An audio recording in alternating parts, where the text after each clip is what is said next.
Bante, saya ingin menanyakan, tadi Bante telah menyampaikan tentang kebahagiaan. Ada 4 nasihat Sang Buddha tentang kebahagiaan atau kesejahteraan.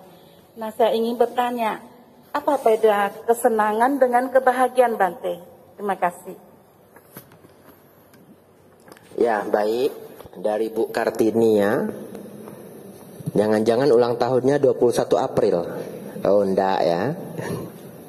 Bapak Ibu Saudara, Bu Kartini bertanya, Bante, apa beda kesenangan dan kebahagiaan?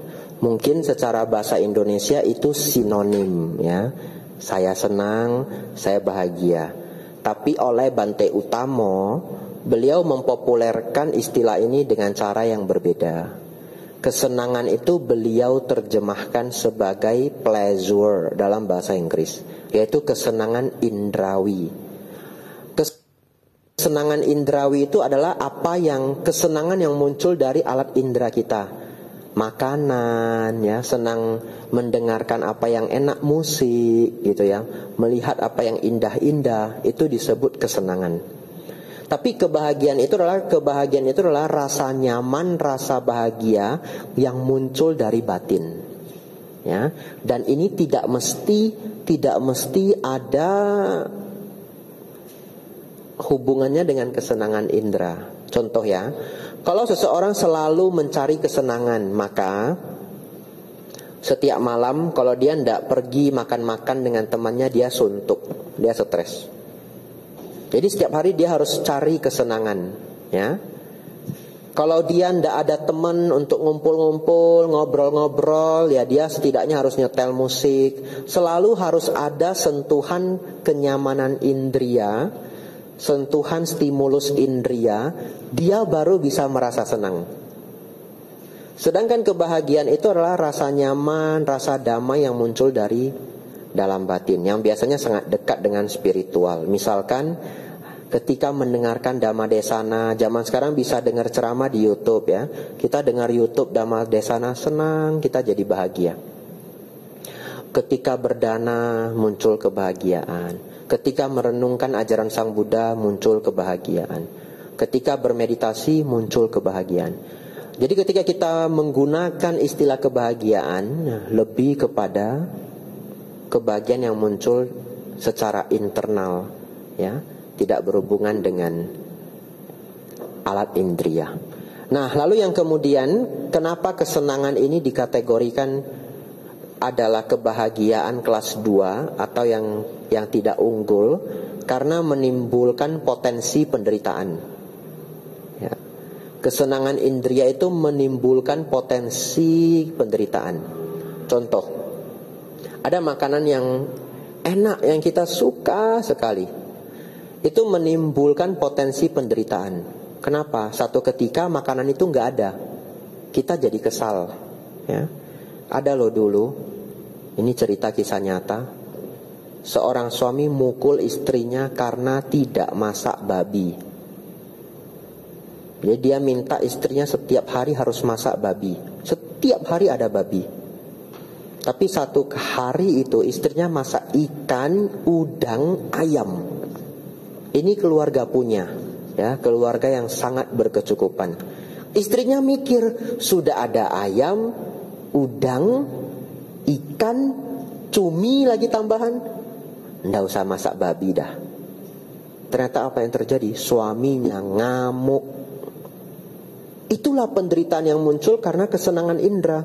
Suaminya ketagihan dengan satu jenis daging, betul ya? Kalau tidak ada, muncul kemarahan. Bapak Ibu ketika marah bahagia atau menderita? Menderita. Kemarahan itu adalah bentuk penderitaan. Buktinya, kadang-kadang setelah selesai kita marah, kita nangis. Pernah nggak habis marah, saking marahnya, masuk kamar nangis? Ya, mungkin ada yang pernah mengalami ya. Atau setelah marah, menyesal. Jadi kemarahan itu bentuk dari penderitaan. Bapak Ibu Saudara, kesenangan indria bisa memunculkan potensi ketagihan dan berpotensi menjadi penderitaan. Lalu, kalau kesenangan indera yang tadi dilekati itu tidak didapatkan, seseorang menjadi marah. Tapi bagaimana kalau didapatkan terus-menerus? Juga sama. Kalau didapatkan terus-menerus akan menjadi serakah dan berpotensi menjadi sombong. Ya. Orang yang sukses ngerjain ini sukses lagi, ngerjain ini sukses lagi, pelan-pelan dia menjadi lebih sombong tanpa dia sadari. Jadi bahkan efek samping dari terus-terus mendapatkan kesenangan indera memunculkan keserakahan dan potensi menjadi keangkuhan. Jadi kesenangan indera itu ternyata dijelaskan oleh Sang Buddha bisa menyebabkan masalah. Nah, sebagai umat Buddha yang bijaksana, tentu Bapak Ibu sebagai perumah tangga masih menikmati kesenangan indria, pasti ya, seperti di Gajano ini. Dia juga cerita ke Sang Buddha, kami menikmati kesenangan indera. Tetapi pintar-pintarlah mengatur diri, jangan 100% semuanya hanya mengandalkan kesenangan indera. Kembangkanlah juga kebahagiaan batiniah. Ya, ini jawaban dari saya untuk Ibu Kartini. Anumodana, terima kasih. Ada lagi yang mau bertanya? Silahkan. Ya, ini Ibu yang di depan silahkan. Setelah itu baru Bapak yang di samping. Ya.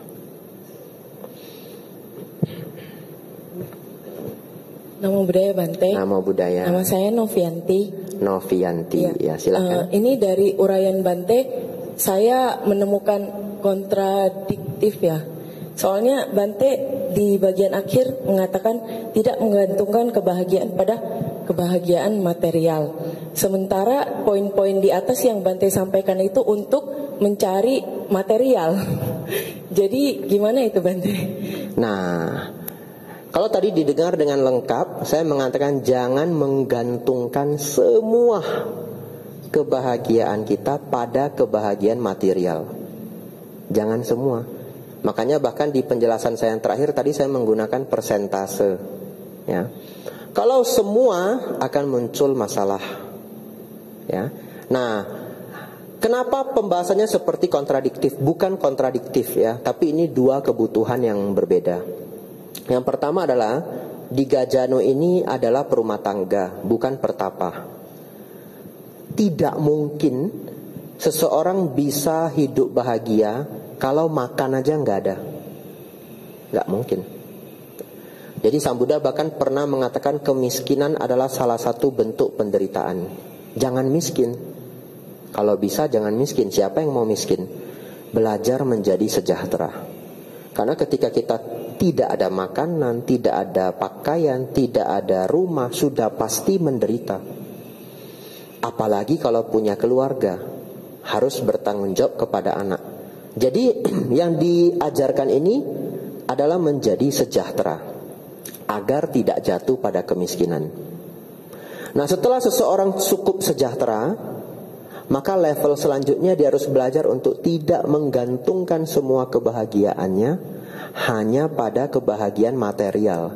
Tapi sebenarnya tidak menggantungkan kebahagiaan kita hanya pada kebahagiaan material ini ada di semua level. Ya. Ada di semua level, dalam artian kita kalau belum sejahtera pun ya kita tetap tidak boleh menggantungkan semua kebahagiaan kita pada kebahagiaan material. Baik, sekarang di awal saya cerita agar kita belajar bagaimana sih jadi sejahtera. Anggaplah ini semua yang hadir sudah sejahtera. Saya tambahkan lagi satu pelajaran selanjutnya. Kendati pun saudara sudah sejahtera, jangan menggantungkan semua kebahagiaan kita pada kebahagiaan material, tapi juga mengembangkan kebahagiaan spiritual. Apa sih kebahagiaan spiritual? Misalkan bersyukur. Bersyukur itu nggak ada hubungannya dengan mobil kita, motor kita, mobil rumah kita. Tidak ada hubungannya. Bersyukur itu adalah mindset. Ada orang yang tidak pernah bersyukur, sudah punya 2 pabrik pun dia mengatakan saya masih miskin.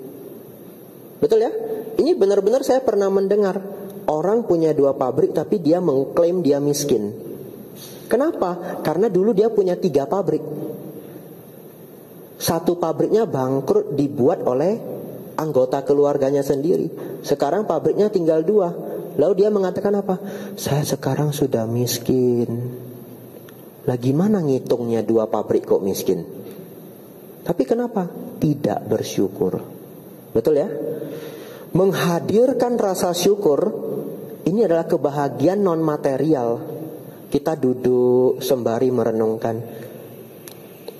ya saya punya badan yang sehat ya. Ini saja sebenarnya harta loh. Harta loh. Ginjal yang masih berfungsi ini mau dibayar berapapun saya tidak mau kasih orang. Betul ya? Tidak akan saya beri ke orang lain. 2 ginjal saya yang masih berfungsi, mata saya yang masih jernih ini mau dibayar berapapun tidak ada harganya. Sebenarnya ini harta loh. Bahagia, bersyukur. Sekarang saya punya keluarga yang baik. Kalau punya anak, saya punya anak yang baik. Bersyukur sekali. Menghadirkan rasa syukur ini kebahagiaan non material. Bisa bermeditasi, kebahagiaan non material. Mau membantu orang lainnya. Ada loh keluarga saya jumpa di provinsi lain. Keluarga ini punya kebiasaan sebulan sekali dia ajak istri anaknya untuk bagi-bagi biskuit ke orang-orang kurang mampu.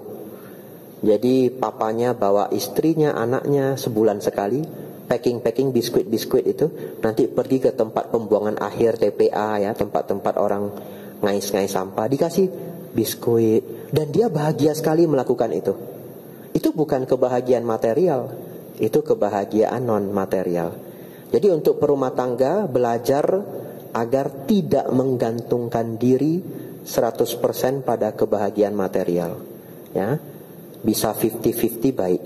Kebahagiaan non material bisa lebih banyak juga tidak rugi ya. Baik. Boleh silahkan. Yang poin pertama itu Bante, pencapaian usaha yang tiada henti. Nah, sampai kapan kita harus berusaha sampai akhirnya sudah cukup gitu. Ya, sesungguhnya Sang Buddha tidak menggunakan kata tidak kenal henti. Itu adalah penerjemahan buku bahasa Indonesia. Ya, bahkan di dalam bahasa Inggris mereka menerjemahkan sebagai sebagai accomplishment itu pencapaiannya. Ya, tidak ada pakai kata non-stop accomplishment, ya tidak ada. Ya. Jadi dalam bahasa Inggris diterjemahkan accomplishment of initiative ya. Diterjemahkan menjadi bahasa Indonesia pencapaian usaha. Nah, agar bagus mungkin ya oleh penerjemah bukunya dulu diterjemahkan menjadi pencapaian tidak kenal henti. Baik, tapi kita akan bahas Bante, kalau kita ingin berjuang, kita ingin work hard, apa ya batasnya? Bagi saya batasnya itu adalah ketika kita sudah tidak mempermasalahkan masalah ekonomi terlalu banyak. Ya, dalam artinya walaupun karena beratnya biaya kehidupan saat ini kayaknya selalu ada masalah ekonomi ya. Ya, tapi at least ketika satu keluarga bisa berfungsi baik ya, saya pikir itu sudah di level yang cukup baik. Dalam artian makanan ada, rumah, tempat tinggal mau sewa ataupun beli ya, ada, ataupun kita tinggal dengan rumah keluarga. Kemudian kalau ada anak, biaya uang sekolah terpenuhi.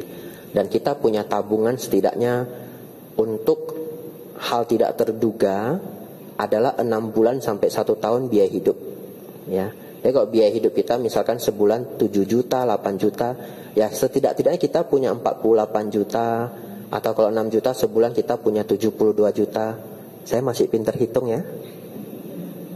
Ya, kita punya tabungan 72 juta. Artinya kalau keluarga terjadi apa-apa, kita masih punya kesempatan untuk mengatasi masalah itu selama 1 tahun. Ya, ini standar ekonomi ya. Sebenarnya saya bukan ahli ekonomi, tapi ketika ditanya Bante cukupnya kapan? Di dalam ilmu ekonomi itu ada standarnya. Ya, standar paling awal adalah punya tabungan untuk 6 months lifespan, 6 bulan biaya hidup ya, daily spend ya. Ya, jadi punya biaya 6 bulan. Kalau lebih baik 1 tahun, lebih baik lagi 2 tahun. Lalu punya sedikit biaya tidak terduga. Ya, kalau anak sakit, suami sakit dan sebagainya. Itu tahap pertama. Tahap kedua yang lebih baiknya punya asuransi, karena kita tidak pernah tahu apa yang tidak terduga. Dan di Indonesia sekarang ada BPJS yang tidak terlalu mahal. Saya pikir punya asuransi, punya tabungan sudah very good ya. Sisanya itu tidak ada batasnya. Tidak ada batas cukup. Itu berhubungan dengan kecukupan kita pribadi ya. Kalau saya lanjutkan nanti jadi seminar ekonomi ya. Ya. Walaupun saya cukup ahli mengenai ekonomi, tapi saya harus stop ya, mengingat saya mewakili kebikuan. Ya, nanti saya lanjut lagi jadi cerita bagaimana financial freedom ya. Waduh, bisa viral saya nanti. Ya Bapak Ibu Saudara, ya kecukupan itu setidaknya secara ekonomi seperti itu. Ya. Baik, ya ada pertanyaan lagi silahkan. Bapak tadi ya, silahkan.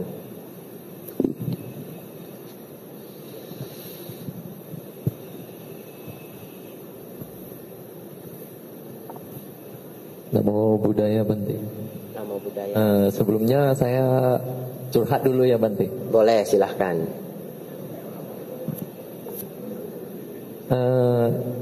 Saya punya teman dekat yang bahkan teman bisa dibilang teman akrab dari SD. Jadi teman ini sejak SD saya sudah berteman sama dia, dan dia ketika setelah tamat sekolah itu, dia dan saya itu sering meditasi bareng, ke vihara bareng, berdana bareng, dan dia memiliki 4 kualitas seperti yang Bante bilang, bahwasanya dia jarang konflik, sering berdana, nggak pelit, kita sering meditasi bareng. Nah, setelah dia menikah itu sama-sama lelaki ya Bante. Dia setelah menikah itu dia mulai terjangkit virus nih Bante. Virusnya itu virus dewa judi. Jadi setelah itu kita masih sering komunikasi. Jadi ketika dia setelah kena virus itu, dia mulai minjem duit. Karena saya kenal baik dengan dia dan tahu dia ini orangnya memiliki 4 kualitas seperti yang Bante bilang, ya saya pinjemin. Terakhirnya saya baru tahu rupanya dia berjudi. Terus setelah tahu itu dia minjem lagi, ya saya mengeluarkan trik saya supaya menolaknya. Terus dia mulai minjem juga sama teman-teman sekitar ini.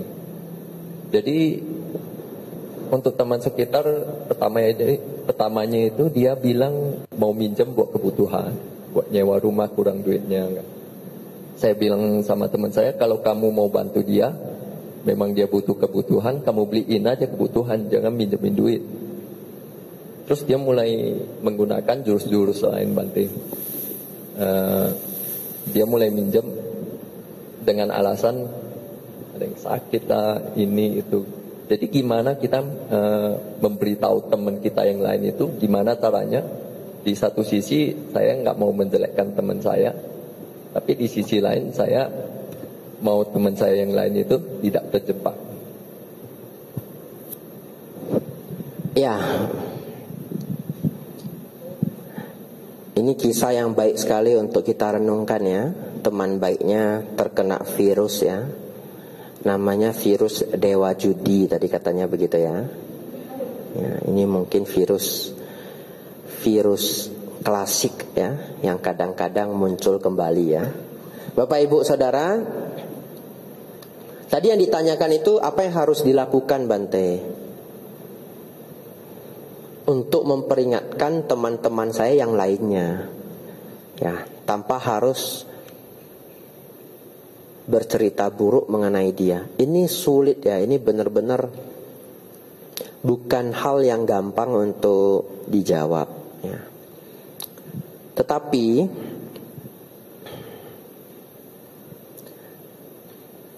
saya pikir dalam keadaan yang sulit ya, kadang-kadang kita harus membuat keputusan-keputusan. Lebih baik mengambil keputusan yang dampak kerugiannya paling sedikit. Jadi karena kita tahu bahwa kalau ini dibiarkan, teman-teman kita yang lainnya itu bisa dirugikan. Karena nanti kalau pinjam uang pun, uangnya itu mungkin habis juga. Betul ya? Ini seperti melemparkan uang ke bara api begitu. Ya akhirnya rugi semua. Ya mengingat karena ini begitu merugikan,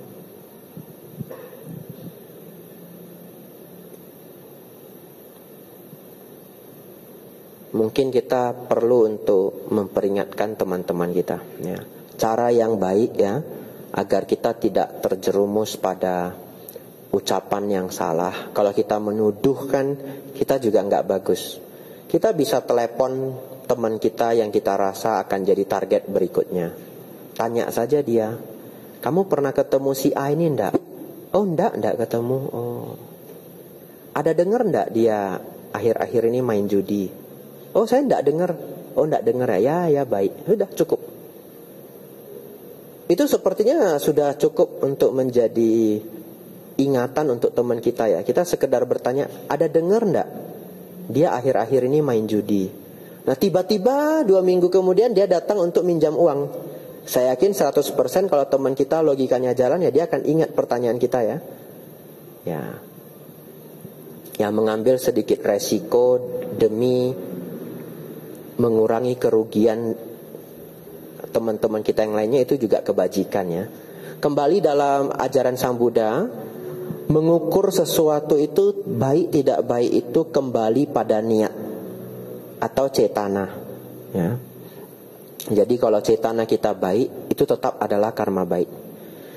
Tapi jangan menggunakan nasihat saya ini untuk semua kasus di masyarakat, karena setiap kasus itu berbeda-beda ya. Ini yang saya jawab adalah sekitaran kasus dari Bapak ini ya. Jangan ambil rumusan saya ini untuk apapun yang Bapak Ibu Saudara temui dalam masyarakat, karena kisahnya bisa berbeda-beda. Yang ingin saya angkat dari topik ini adalah, tadi temannya itu sudah masuk punya karakter-karakter baik sebelumnya ya, tapi kemudian terkena virus dewa judi. Ini jadi pengalaman Bapak Ibu semua bahwa human change ya, manusia bisa berubah ya. Jadi kalau kita punya teman dulu baik sekali, udah 5 tahun tidak ketemu, tiba-tiba hadir lagi, ya tidak ada salahnya kita berhati-hati ya. Kok tiba-tiba 5 tahun tidak ketemu, bergaul 1 bulan pinjam uang, nanti muncul suara saya di kepala Bapak Ibu, Jia sek bo jia cho gitu ya. Apalagi 10 tahun udah nggak ketemu, dulu teman baik, akrab sekali, muncul suara Jia sek bo jia cho ya. Kadang-kadang dia terjerat narkoba. Narkoba juga loh ya, semua teman itu dicariin loh. Lalu apa? Judi ya. Satu lagi tahu enggak apa? Kalau dulu masuk penjara ya, teman kita masuk penjara itu bisa tiba-tiba SMS kita minta dikirimi pulsa. Ada yang pernah mengalami atau pernah dengar ya? Ya ini kebenaran ya, dia dimintain pulsa. Ya katanya di dalam penjara itu ada sindikat pulsa. Ya jadi kalau napi-napi baru itu disuruh kamu nagih pulsa sama keluargamu. Kalau enggak nanti digebukin kalau dia enggak mau. Ya mau enggak mau ya, dia minta pulsa. Ya saya pernah di SMS seperti itu oleh teman sendiri. Dia masuk penjara karena ngantar narkoba. Ya, tapi bukan teman yang terlalu dekat. Ya ini jadi cerminan untuk kita semua. Jangan lupa human itu bisa change ya, manusia bisa berubah. Lama tidak berjumpa, 10 tahun, 12 tahun ketemu lagi, bergaul dulu agak lama. Kalau tiba-tiba dia ngajak berbisnis, harus pakai modal besar, minjam uang ya, hati-hati. Cak sek bocak co gitu ya. Ada lagi pertanyaan, silakan. Anumodana pertanyaannya ya. Ya, mungkin 2 pertanyaan terakhir.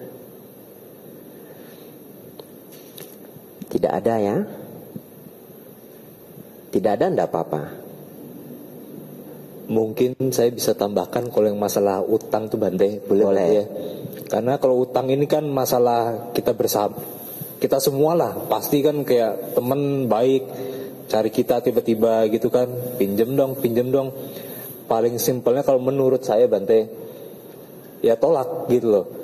Tolak. Kalau tadi kondisinya kan teman dekat kalau kita ngomong agak tegas pun mereka ya juga gitu loh. Ya kita kan lebih kenal teman kita, kecuali kalau teman yang nggak kenal banget ya. Saya bisa sih langsung nolak secara tegas gitu dengan menggunakan jurus bermacam-macam. Saya juga punya jurus lah ceritanya kan. Ya pokoknya kita tolak deh. Kalau kita kasih pun ya anggaplah itu bukan utang, anggaplah kita berdana, karena itu uang tidak bakal pernah kembali. Itu sih menurut saya, karena kalau kita nagih pun Bante, kita sudah kayak rentenir Bante. Utangmu kapan ini? Nanti dulu ya, daripada pusing begitu dari awal, mending langsung kita tolak. Karena itu pengalaman saya pribadi juga Bante, gitu loh. Ya bukan temen sih temen, cuma ya nggak gitu dekat juga gitu. Ya itu saja sih pengalaman kalau berkaitan dengan utang. Tolak langsung tegas di awal atau relakan gitu loh. Kalau tajir ya silakan lah, mau kasih terus, tapi mau sampai kapan gitu. Lebih baik kita tolak di awal, kita nasihati dia baik-baik, ya syukur-syukur dia bisa berubah, karena manusia kan juga bisa berubah kembali, mungkin lebih baik lagi. Itu ya sih Bante. Terima kasih Bante. Ya sama-sama ya. Menjadi bijaksana itu sangat penting ya. Tapi bijaksana itu memang seperti tidak ketemu standarnya. Bapak Ibu juga harus sangat bijaksana. Misalkan yang datang itu teman baik, keluarganya sakit. Menjadi bijaksana itu seperti apa? Dicek beneran sakit enggak? Karena kadang-kadang mereka memang sangat membutuhkan ya. Butuh biaya operasi 50 juta, enggak ada salahnya dicek. Dilihat, ini benar-benar sakit. Lalu supaya meringankan beban kita bisa ajak teman kita 5 orang, 6 orang yang juga baik. Ayo kita bantu dia karena dia sakit. Jadi Bapak Ibu juga kalau ingin meminjamkan uang, memastikan kalau itu memang akan digunakan sebaik-baiknya ya. Dan kalau itu memang digunakan sebaik-baiknya, itu kebaikan yang luar biasa ya. Hanya sulitnya di zaman sekarang, apalagi di kota besar, banyak sekali penipuan ya. Sampai kadang-kadang di kota besar kalau orang tabrakan di kota Medan, gak ada yang berani bantu, karena takut jadi masalah. Ya itulah memang selalu menjadi dilema. Kalau begitu bagaimana Bante? Saya perlu jadi orang baik atau jadi orang tegaan? Saran saya selalu jadilah orang baik yang bijaksana. Bijaksana itu menjadi penentunya. Hanya bijaksana ini tidak bisa diajarkan dalam sekali duduk, karena kasusnya berbeda-beda. Ada kalanya Bapak Ibu memang sudah sangat benar untuk tega menolak, sudah sangat benar. Tapi ada kalanya Bapak Ibu harus cek dengan baik, oh ya dia memang butuh. Nah lalu kalau Bapak Ibu sanggup, Bapak Ibu bantu. Saya nggak sanggup Bante. Kalau Bapak Ibu sudah cek itu adalah kebenaran, dia butuh dana, Bapak Ibu mungkin tidak bisa bantu banyak, bisa kumpulkan teman-teman, betul ya? Ya cari 10-15 teman dekat, ayo bantu sedikit-sedikit. Lalu masalah dia menjadi kelar. Kembali yang mengukur itu adalah kebijaksanaan Bapak Ibu. Ya silahkan kalau ada pertanyaan selanjutnya. Siang Bante, saya izin bertanya tapi di luar topik Bante. Dalam agama Buddha, apakah seseorang yang berpindah agama akan kena karma buruk? Bagaimana pandangan agama Buddha terhadap orang-orang yang berpindah agama? Terima kasih Bante. Iya, dalam ajaran Buddha, bagaimana pandangan seseorang, pandangan agama Buddha pada orang yang berpindah agama? Ini kalau saya ceritakan unik ya. Semuanya konsentrasi ya. Ya, dalam ajaran Sang Buddha, kapan kita disebut murid Sang Buddha? Apakah setelah Tisarana? Buddhang saranang gacchami, dhammang saranang gacchami, sanggang saranang gacchami, dapat kartu wisudi, saya umat Buddha? Tidak. Di dalam sutta, ajaran Sang Buddha, bukan itu standar kita menjadi murid Sang Buddha. Lalu apa standar kita menjadi murid Sang Buddha? Memiliki pandangan benar. Memiliki pandangan benar itu bagaimana? Harus belajar dhamma. Jadi, kalau di agama lain ada upacara ketika kita sudah disebut umat. Prosesnya mungkin setengah jam, 1 jam. Setelah itu keluar sertifikat atau pengakuan kita sah ikut agama A, agama B, agama C. Di Buddhis sesungguhnya tidak seperti itu. Kita disebut sebagai upasaka upasika, orang yang datang mendekat, orang yang duduk mendekat. Dekat dengan siapa? Buddha, Dharma, Sangha. Apa standarnya? Apakah standarnya KTP? Apakah standarnya sertifikat? Tidak. Standarnya adalah pemahaman. Oleh karena itu agama Buddha adalah bisa dikatakan salah satu ajaran agama yang paling sulit startnya. Karena kalau belum paham, sesungguhnya sulit disebut upasaka. Nah, mengembangkan pemahaman, mengembangkan pandangan ini dari baca buku, mendengarkan dharma, apakah di YouTube, apakah ikut kelas seperti ini, sampai dia memahami pandangan benar. Paham baik dan buruk, paham hukum karma wipaka, paham 4 kebenaran mulia, baru dia disebut umat Buddha. Tapi kalau seseorang awal KTP-nya Buddha, awalnya keluarganya Buddha, dia juga datang ke wihara nemani orang tuanya, nemani anaknya, seperti itu. Tapi tidak pernah paham sebenarnya dharma seperti apa. Itu kita sebut Buddha di dalam pendataan, umat Buddha pendataan. Tetapi dia belum memiliki pandangan benar ini. Kalau orang seperti itu pindah bagaimana? Sesungguhnya dari awal juga dia tidak bisa kita klaim murid Sang Buddha yang sesungguhnya. Betul ya? Dia adalah umat Buddha melalui identitas pendataan.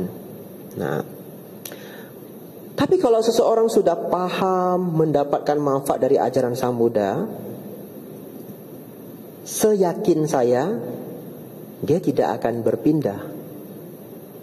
Kalaupun dia berpindah, ikut tata cara lain, saya pikir apa yang sudah pernah dia pelajari masih lengket di dalam batinnya. Ya. Misalnya dia pernah belajar kalau menghargai makhluk lain, kehidupan ini kita harus diwarnai dengan metta, cinta kasih. Kadang-kadang dia ikut suami pindah ke agama lain, yang ada di batinnya itu masih dia bawa loh. Tapi karena tuntutan menikah ya dia ikut agama lain. Nah, jadi menjawab pertanyaan dari Ibu Bante, apakah pindah agama dalam ajaran Buddha ada karma buruknya? Kalau jawaban saya itu tidak bisa dikategorikan karma buruk, ya, itu dikategorikan sebagai ya satu aktivitas saja, ya, tergantung pada orangnya ingin memilih agama apa yang cocok untuk dirinya. Tetapi sering yang terjadi adalah orang tersebut pun belum memahami ajaran Buddha. Dalam artian masih umat Buddha pendataan. Kalau dia sudah umat Buddha yang hadir dari pemahaman, ya umumnya dia tidak akan lagi mengambil pandangan lain, kecuali terpaksa karena pernikahan, karena dipaksa dan sebagainya. Kalaupun dia karena pernikahan dia harus ganti datanya menjadi agama lain, keyakinan saya batinnya masih Buddhis, ya. Ya, selama ajaran Buddha itu kita praktekkan, sesungguhnya masalah identitas itu tidak terlalu penting. Sang Buddha tidak menuntut kita menjadi murid-muridnya bahkan. Ya, bahkan ketika Brahmana Upali itu mengungkapkan diri ingin menjadi murid Sang Buddha, beliau malah mengatakan, ya jangan dulu, dipikirkan dulu dengan baik, ya. Jadi beliau adalah guru yang tidak sibuk mencari murid. Dan satu hal yang sangat indah bagi saya, Sang Buddha pernah mengatakan seperti ini: penghormatan tertinggi kepadaku adalah mempraktikkan ajaranku. Jadi kalau selama kita menjadi murid Sang Buddha, kita tidak mencuri, tidak membunuh, tidak asusila, berusaha tidak mencelakakan orang lain dengan ucapan kita, tidak mabuk-mabukan, menjaga cinta kasih, itulah penghormatan tertinggi untuk Sang Buddha.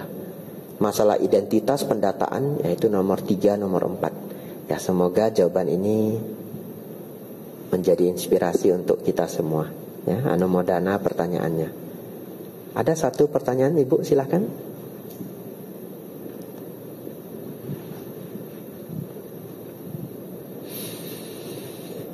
Namo Buddhaya, Bante. Namo Buddhaya. Bante mau tanya, ini gimana jawab kalau anak laki-laki kita bertanya, Mama, kenapa saya wajib beragama Buddha? Gitu aja, Bante. Ya, jawabnya, anaknya umur berapa? Udah kuliah 20. Kalau sudah umur 20, jadi Ma, kenapa saya wajib beragama Buddha? Jawabannya akan berbeda tergantung umur dan tingkat cara berpikirnya. Saya kan tidak ketemu anak ibu yang umur 20 tahun itu, betul ya? Jadi kalau anak kita umur 7 tahun, 8 tahun, Ma, kenapa saya harus beragama Buddha? Lalu kita jawab, enggak harus. Itu keliru. Anak umur 6 tahun, 7 tahun ya tidak bisa memilih apa yang baik, apa yang tidak baik. Orang tuanya yang memilihkan. Tapi kalau dia sudah berumur 20 tahun, dia sudah dewasa ya, pertanyaan itu sulit kita jawab seperti itu. Ma, kenapa saya wajib beragama Buddha? Kita bisa jawab seperti ini, ya tidak wajib ya. Kamu punya hidupmu sendiri, Mama juga tidak bisa maksa. Kalau saya maksa, apakah kamu pasti ngikutin 100%? Kan tidak juga. Tapi begini, sepintar-pintarnya kamu, kan Mama lahir duluan. Mama sekarang sudah umur 55 misalkan ya. Enggak, kalau ibu masih kelihatan 47 gitu. Ini contoh saja ya. Ya, enggak saya tanya juga umurnya ya. Misalkan ya, Mama sudah hidup umur 35, 40, 50, 60, terserah umur-umur Bapak Ibu. Ya, Mama hidup sampai 50 tahun ini ya, Mama juga belajar yang lainnya. Dari semua yang Mama pelajari, ajaran Sang Buddha inilah yang paling membawa kebahagiaan, mengajarkan kedamaian, jauh dari kekerasan. Tentu Mama mau yang terbaik untuk kamu, anak saya ya. Jadi Mama menawarkan, ayo belajar ajaran Buddha. Dari apa yang Mama cari selama ini penuh dengan manfaat. Wajib enggak? Ya enggak wajib. Mama enggak bisa maksa, kamu sudah umur 20. Mama menyarankan dengan sepenuh hati. Itu jawabannya ya. Tapi itu tergantung kasus. Karena tadi saya cerita saya tidak pernah ketemu anaknya ibu ya.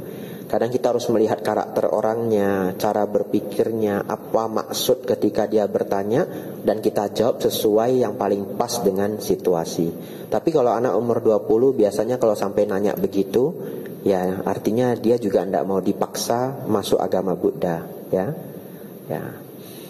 Dulu sebelum menjadi biku, saya pernah diajak teman saya, karena saya senang sekali ajaran Buddha.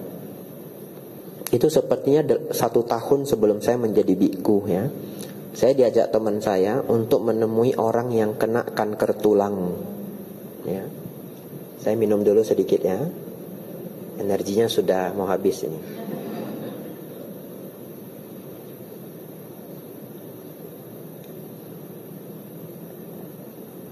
Lalu kami temui, rumahnya jauh sekali. Kalau di Medan arah ke Belawan, arah ke laut, jauh sekali dari rumah saya. Kita naik motor, nyari rumahnya, akhirnya ketemu. Setelah ketemu orangnya ini pucet. Lalu saya dengerin cerita hidupnya, kasihan sekali. Dia sudah kena kanker 2 jilid. Awalnya kanker, saya sudah lupa, tapi yang terakhir kanker tulang. Tapi dia kena kanker sudah 2 jilid. Lalu dia sendiri juga yang mau untuk mendengarkan ajaran-ajaran agama. Dia sendiri juga mau. Saya juga tidak tahu apa isi hatinya, saya tidak tahu ya. Tapi dia akhirnya sering didatangi oleh kunjungan-kunjungan ibadah dari berbagai ajaran. Nah, temannya ngajak saya datanglah mewakili ajaran Buddha. Saya cerita tentang ajaran Buddha kepada dia sejauh yang saya bisa waktu itu. Di pertengahan dia nanya begini. Orangnya aneh ya, tapi wajar ya, dia sudah sakit berjilid-jilid. Dia tiba-tiba nanya saya begini. Kamu ngomong begitu saya perlu percaya enggak? Iya. Saya cerita Nibbana, ada hukum kelahiran, hukum kama. Saya sudah cerita 1,5 jam. Bagaimana dia melihat keadaannya yang sering sakit ini. Sebenarnya tujuan hidup kita apa? Sampai pertengahan, kamu ngomong begini saya perlu percaya enggak? Dengan gaya yang agak marah. Bapak Ibu tahu jawab saya? Enggak harus percaya. Oh ya, silakan lanjut. Kalau tadi kamu bilang harus percaya, kamu langsung saya usir. Dan dia galak. Kenapa? Dia sakit 2 jilid. Kita nggak bisa mengharapkan orang seperti itu menjadi normal. Betul ya? Dia sudah memang nggak punya kehidupan normal. Dan dia sering kesakitan. Katanya kalau sakit tulangnya itu kumat, dia sampai kesakitan sampai menggigit kain itu. Menggigil kesakitan. Tanya saya harus percaya enggak? Oh enggak. Kalau gitu lanjut. Sejak itu saya takut. Saya cerita 1,5 jam, saya nanya, masih mau lanjut? Lanjut. Saya lanjut lagi. Saya jelaskan 1,5 jam. Sudah 2,5 jam, tanya lagi. Sudah 2,5 jam kamu capek enggak? Enggak, lanjut lagi. Rumahnya remang-remang. Ini sudah orang kena kanker. Seumuran saya 20-an waktu itu. Kita duduk di sofa, rumahnya remang-remang sekali. Kayak lampu 5 watt itu yang kenapa lesu sekali saya juga enggak tahu. Lalu rumahnya itu seperti gudang, jadi tanahnya lebar sekali. Karena ini daerah laut, jadi tanahnya murah. Rumahnya di tengah, ini tanahnya luas. Cukup seram sebenarnya bagi saya yang jarang ke rumah-rumah yang tanahnya luas-luas. Kalau kita di kota kan tanah mahal ya, ruko. Setelah 2,5 jam, kamu sudah capek belum? Mau lanjut enggak? Lanjut. Saya cerita lagi 1,5 jam. Sampai cerita jana, nibbana, samatha, vipassana. Kalau saya tidak salah akhirnya 3,5 jam. Kalau 1,5 jam yang pertama, kamu ngomong begini, saya perlu percaya. Ya kamu harus percaya. Langsung diusir ya. Tidak ada lanjutannya. Dan dia terlihat sangat senang dengan apa yang saya jelaskan. Ya, dia terlihat sangat senang. Minggu depannya dia meninggal. Ya, itulah sejauh yang bisa saya persembahkan ke dia. Masalah orang mau percaya tidak percaya itu di luar kontrol kita dan di luar tugas kita, betul ya? Kita tidak punya tugas membuat orang lain percaya. Tugas kita adalah menyebarkan ajaran kasih sayang. Sang Buddha dulu tidak meminta para biku untuk menyebarkan ajarannya dengan cara menawarkan ke orang lain. Tidak ada. Para biku hanya jalan dengan anggun dari satu tempat ke tempat lain. Kalau ada yang bertanya, para biku menjelaskan. Tapi beda kasus dengan ibu yang tadi bertanya, karena itu anak sendiri, ya. Anak sendiri harus agak-agak diberitahu. Kalau dia masih di bawah umur 15 tahun, agak-agak dipaksa. Tapi kalau dia sudah di atas 15 tahun, agak-agak diberitahu. Begitu ya, bahasanya beda sedikit ya. Kalau dia masih umur 11 tahun, itu, ayo ke wihara, ikut sekolah minggu. Males mah, oh males, enggak apa-apa. Ya jangan, betul ya. Apalagi dia umur 10 tahun, ayo ke sekolah minggu. Males mah, jangan males, ayo berangkat. Begitu ya, dikasih motivasi ya. Ya, itu yang bisa saya sampaikan untuk ibu ya. Semoga nanti anaknya juga bisa ikut senang dengan ajaran Sang Buddha. Ya. Ada pertanyaan satu terakhir? Silahkan ibu. Ya. Maaf Bante, saya bertanya lagi. Boleh, silahkan. Menimpali pertanyaan dari Ibu Afen tentang pertanyaan anak, apakah wajib beragama Buddha? Kalau saya, Bante, saya memiliki 2 anak. Dulu anak saya yang paling kecil juga sering bertanya, Mami, apakah saya harus beragama Buddha? Dan jawaban saya harus. Kalau tidak, kamu akan saya coret dalam kartu keluarga. Saya tegas Bante. Iya. Tapi di samping itu saya juga menjelaskan, karena orang tua pasti akan memberikan sesuatu yang terbaik. Menurut mami atau menurut papi, itu agama Buddha adalah agama yang terbaik. Dan kamu wajib untuk beragama Buddha. Terima kasih Bante. Ya, terima kasih ya. Ya, kembali tadi saya mengatakan bahwa Ibu Kartini menggunakan keharusannya. Tidak apa-apa. Yang mengetahui kondisi anaknya tentu ibunya sendiri, betul ya? Karena ini case to case. Sifat anak-anak setiap orang tua itu juga beda-beda ya. Ya, jadi mungkin menurut pertimbangan Bu Kartini, ya anak saya harus dibegitukan karena sifatnya begini, sifatnya begitu. Silahkan saja ya. Itu adalah kebijaksanaan orang tua masing-masing. Ya.